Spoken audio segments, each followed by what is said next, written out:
What's up guys, John here from Greenville Studios with Jordan, and today we're bringing you another day in the life video with CEO and founder Kyle Cooke, founder of lifestyle brand Loverboy. We're here in sunny Fidei. As you can tell, we picked a great day to shoot. We're about to head on over to his place, show you a day in the life of what it takes to build a CPG company from the ground up. Come with us. Come along. Yeah.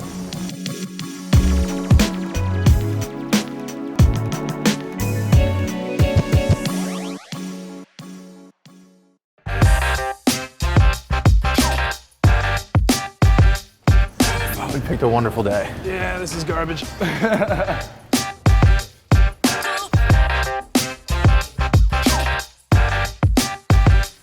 Hey, welcome. What's up, man? Thanks for having us. How are you? Good to see you. Yeah. Welcome to Loverboy headquarters worldwide. This is a true live-work space. So this is a New York City apartment where the elevator opens up into my living room and also where we work. All right, so I'm gonna give you the obvious tour. In other words, this is our kitchen.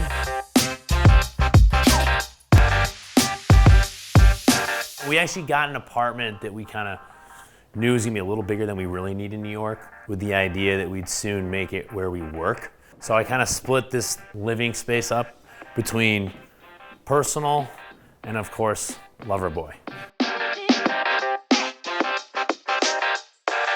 Loverboy is a sparkling hard tea, and it really came out of a pain point as a consumer. I couldn't find tasty, refreshing beverages that were low in sugar or had no sugar at all.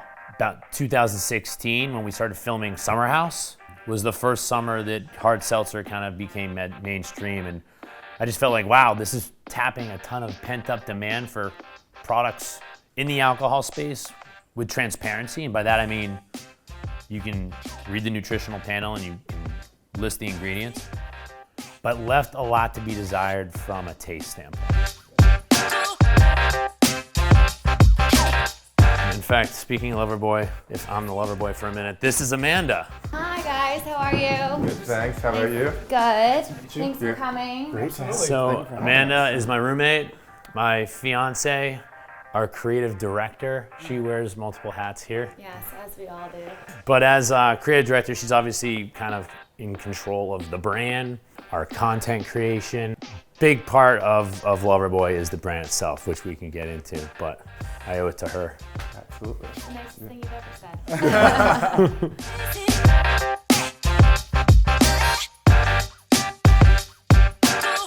Day to day, we're trying to work on more POS signage, social media. I'm doing a lot of customer service, actually responding to people who reach out to us on Instagram and Facebook, working a lot with our merchandise. One of the things I do as a designer, like I said, is the photo shoots and styling and just kind of creative direction. So what we want to focus on in the new year is just creating fun content that's not seasonal, but it's bright, it's colorful, it's bold. It just kind of looks like a party and it really catches your eye while you're scrolling through that feed.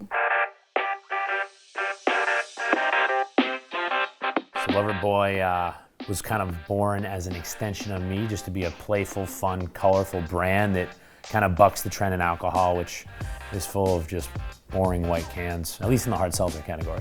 So, you know, on the back is the transparency, and on the front is the authenticity. I mean, you can buy transparency, but you can't buy authenticity. A lot of brands are kind of almost hollow in a sense. There's no story behind them. So I wanted to tell the story of Loverboy and do it while we filmed the reality television show. For sure. I don't want to jump into that. Oh my God, we're back! So Summer House is a Bravo TV reality show. It takes place probably 90% out in the Hamptons. We all share a house. So Summer House is really just about kind of enjoying the fruits of our labor, and it's a work hard, play hard show.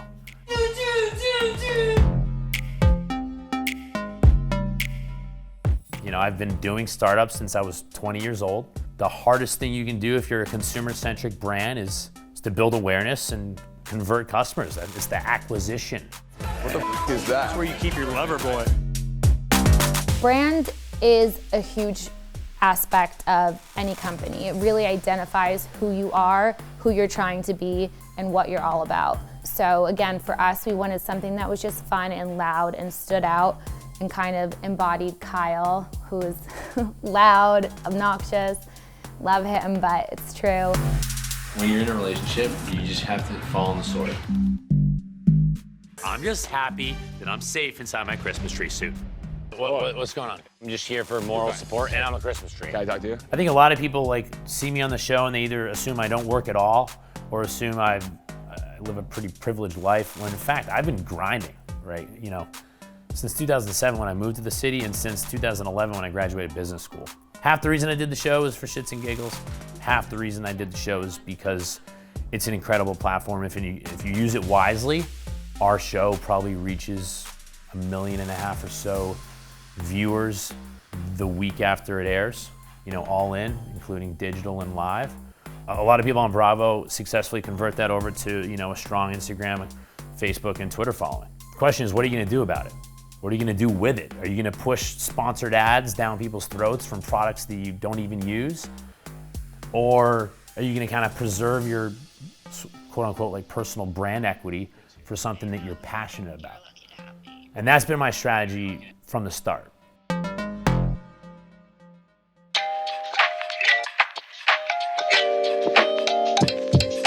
All right, a couple other team members I want to introduce you to. We've got Nick, our COO. Hey guys, how are you? My name is Nick Califano, COO, run operations, business development, sales. We're a lot of different hats over here. Yeah, I mean, there are a lot of challenges, I mean, in the startup space in general, right?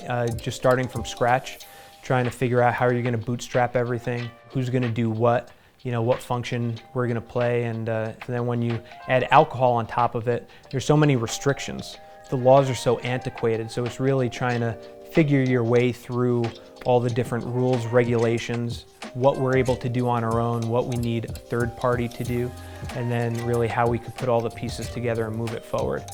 You know, I'm really excited because I'm confident we have the right pieces in place right now, and we're poised to take advantage of the growth and opportunity that's ahead of us. So, you know, there are a ton of challenges, but that's really what makes this whole process fun, you know, enjoyable and exciting every day. Well, thanks for popping through. Thank you. And this is Emily. Hi, Emily. Great. Absolutely. Yeah. Emily actually heard of Loverboy while attending business school and reached out to me looking for a fun entrepreneurial experience in between her first and second year. I went to Babson, she's at Babson, and was willing to work for an unpaid internship, but now she's back at school getting paid to work on Loverboy, so it all worked out. It worked out pretty nicely there. Hey, listen, we are big fans of cold outreach here. John is the master of cold outreach. Yeah, so. well, Yeah. I appreciate you answering my email. Yeah, it's just like, But I mean, Emily was a huge help as we launched the brand last summer, and so she kind of wears multiple hats as anybody with an MBA in the making.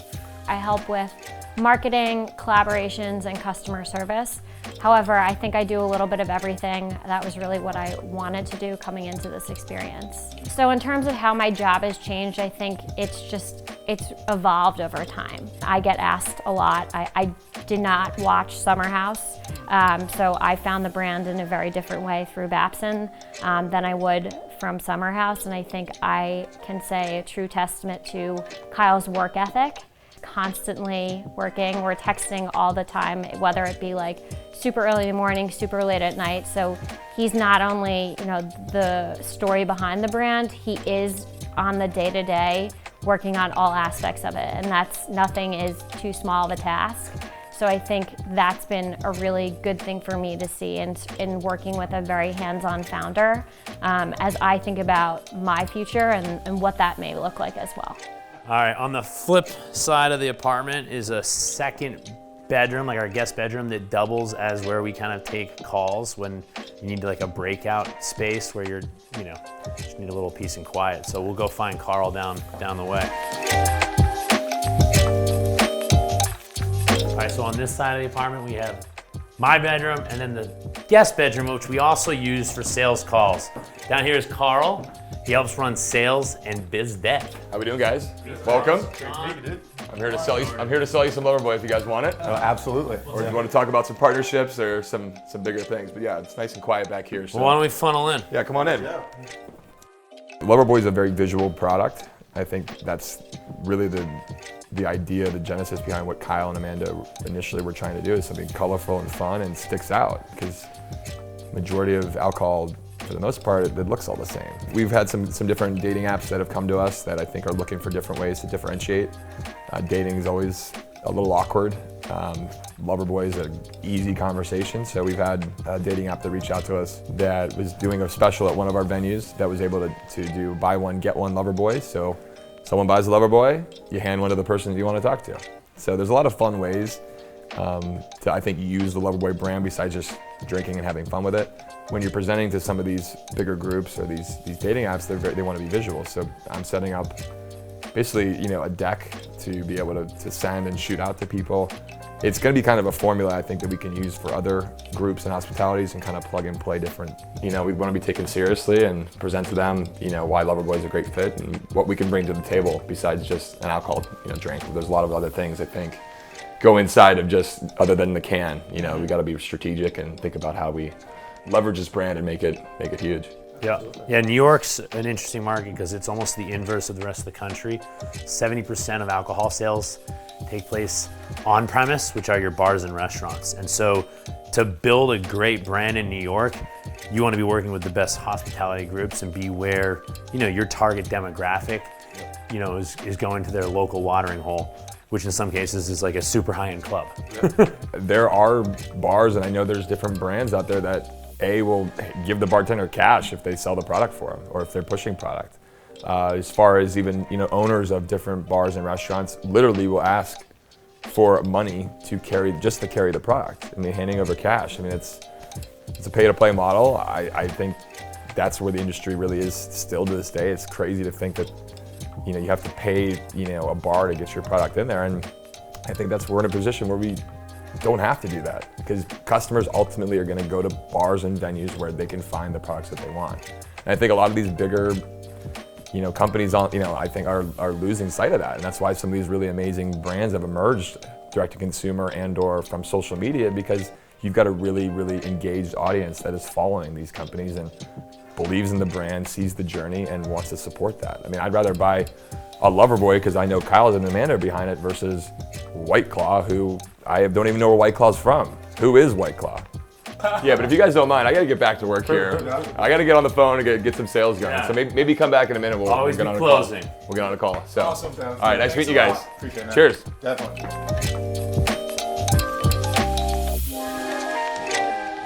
Awesome. Yeah. So Kyle, thank you so much for introducing me to the team. And absolutely. Where are we going next? Let's go check in on one of our accounts, a beer hall that is carrying Loverboy. There we go. Let's go.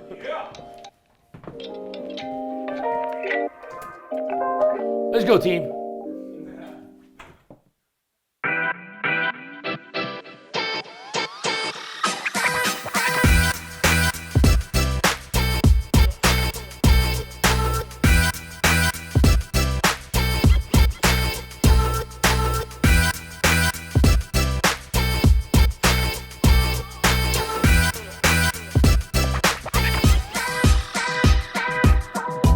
All right, so here we are at one of my favorite bars in all of actually the United States of America is Houston Hall. We're here in Soho, and as you can see, it's an incredible beer garden.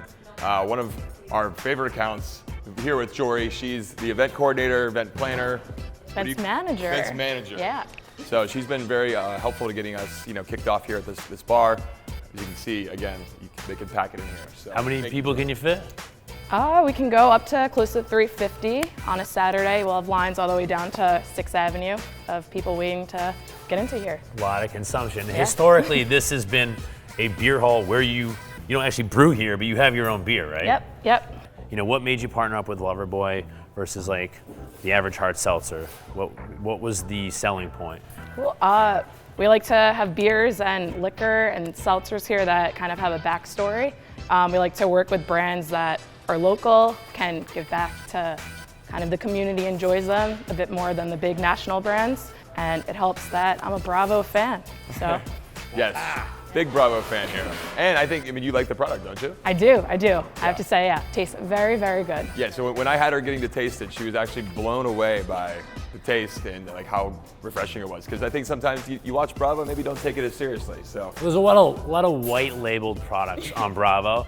And let's be honest, like, we set the bar high from a brand standpoint. It's a cool, fun looking brand.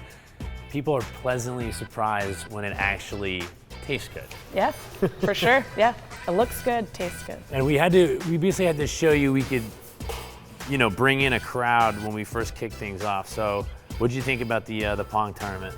I mean, we're still talking about it. People still want to play beer pong here, so you guys did well. Come January, we'll have to do another one. Although I hear you lost in the first round. Yeah, it was just more Loverboy to drink throughout the day for me, so it's fine. All right, well, thank you for having us. We're looking forward to Big 2020. Yeah, us too. Yeah. Thank you.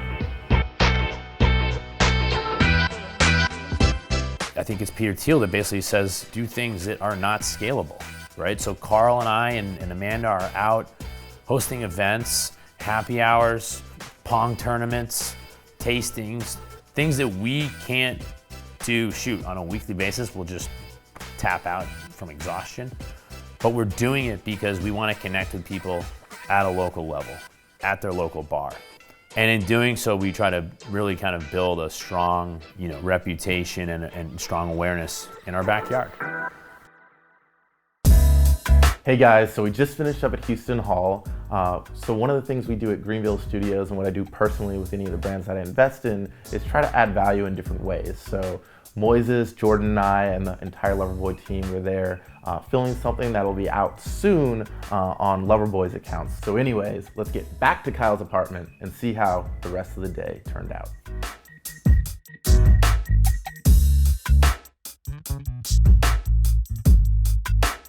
So all of our lovely merchandise we decided to create because we can only expand our product state by state through distributors.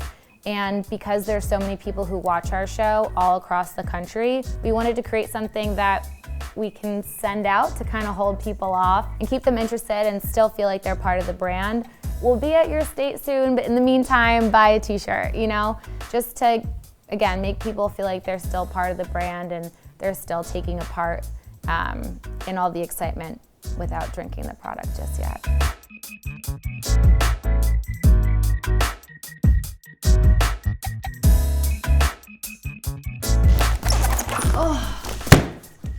When I signed up for this, I thought I'd actually be doing graphic design. This is a lot more hands-on work than I thought it would be. Well, it's called startup life. Come on. It's exhausting.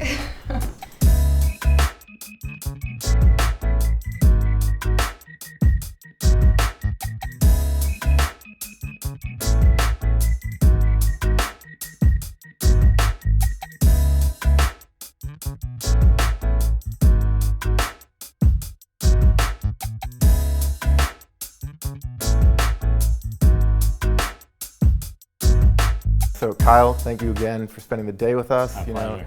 Introducing us to the team, taking us inside a day in a life with Loverboy.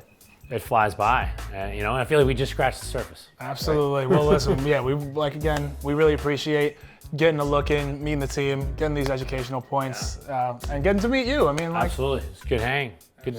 I'm glad you guys stopped by. This is the part that you asked to see my fridge, right? I think that's where we are on MTV Cribs. You gotta see the fridge. All right. right. See what's in there. Now, if this was full of some trashy ass White Claw, I'd be screwed right now. But we didn't even make it look pretty, and there's still some Loverboy in there. This is the secret product. This is what's in the making. Next time. What's that on the right though? On that silver? This is the Loverboy spritz in the making. What we could be selling direct to consumer if we can make it taste up to our standards. You guys just got a real sneak peek in there. You should be pretty excited about that. Loverboy spritz. It's got a nice ring to it, right? I like it. Stay tuned. All right. Oh, actually, one last thing. So we are trying to fill some positions from a sales, marketing, and a PR standpoint. Those could be paid positions, those could be internships, both undergrad and grad. So if you Know of anybody that is a lover of Loverboy? Stole your line. Absolutely. No, it's all good. I appreciate the credit. Let me know. Hit him up. All right, guys. Dude, thanks so much. Appreciate it. Absolutely. All right, now this is the best part. Now get out. Nope. All right, I guess Well, we'll wait. Yeah, imagine doing this with like a delivery man. You're like, well, big gulps, huh? awesome. So that was a great day in New York with Kyle and the Loverboy team. We got to see a little bit of their operation. We got to see a little bit about what they do when they sell accounts, and we got a little bit of insight into the emerging alternative alcohol business and what it takes to kind of disrupt in a highly regulated industry such as the alcohol one. So one of the key takeaways from today that I think many people at home can learn from is how to think about building organic communities and audience bases. So Kyle, Amanda, and Carl, they started out on Summer House. They transitioned that into social media followings and built authentic personalities online. And then from there, they segued that into a product company, a brand like Loverboy that's authentic to themselves and also authentic to what they're trying to create and manifest out into the world. At Greenville Studios, we're big believers of community before product, while many people seem to want to launch a product and then try to build a community around it. And that's very hard to do in an authentic way. It's incredibly hard to do in an organic way. So that's the first takeaway. And when you think about building a brand or product company, selling physical products, maybe the best place to think is how can I build a community first, whether it's educationally, whether that's entertainment focused, like Summer House, like Glossier did with Into the Gloss, educating people about beauty and cosmetics, and then eventually launching their own beauty brand. Those are how the brands of the future how many of the brands of the future are being built.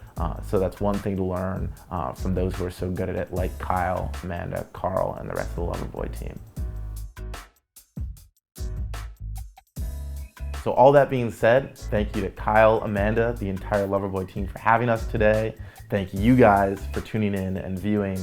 If you have any suggestions on future videos, future brands, people that we might or should interview, please comment them below, like, subscribe, and I'll see you guys in the next one.